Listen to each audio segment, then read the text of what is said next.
Job 32. Comme Job persistait à se considérer juste, ces trois hommes cessèrent de lui répondre.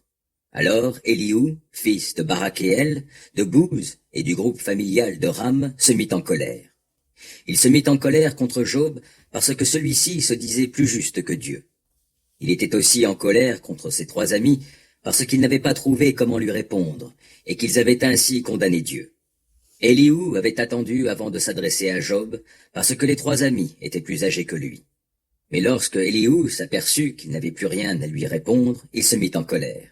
Élihu, fils de Barakéel, de Bouz, prit donc la parole et dit : « Moi, je suis jeune.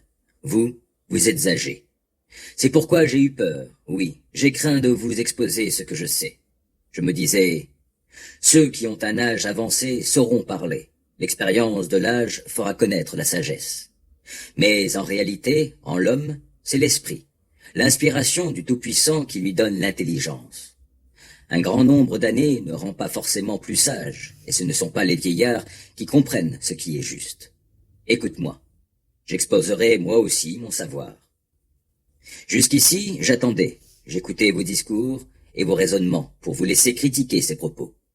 Avec toute mon attention, je vous ai écouté. Mais aucun de vous trois n'a pu convaincre Job, aucun de vous n'a réfuté ses dires. Surtout ne dites pas. Nous savons ce qu'il en est. Dieu seul, et non pas l'homme, pourra le réfuter. Pourtant, ce n'est pas contre moi que Job a dirigé tous ses propos. Je ne lui répondrai donc pas avec des mots comme les vôtres. Les voilà tout déconcertés, ils n'ont plus rien à dire. Les mots leur font défaut. J'ai attendu. Puisqu'ils ne parlent plus, qu'ils ont cessé de donner la réplique, je veux donc, moi aussi, répondre pour ma part. Oui, moi aussi, exposer mon savoir. Car je suis plein de mots à dire, et mon esprit me presse de parler. Voici.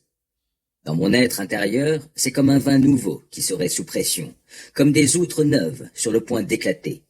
Ainsi je parlerai pour respirer à l'aise, j'ouvrirai donc la bouche, et je répliquerai. Je veux être impartial et ne flatter personne. D'ailleurs, je ne sais pas l'art de la flatterie, et celui qui m'a fait m'enlèverait bien vite.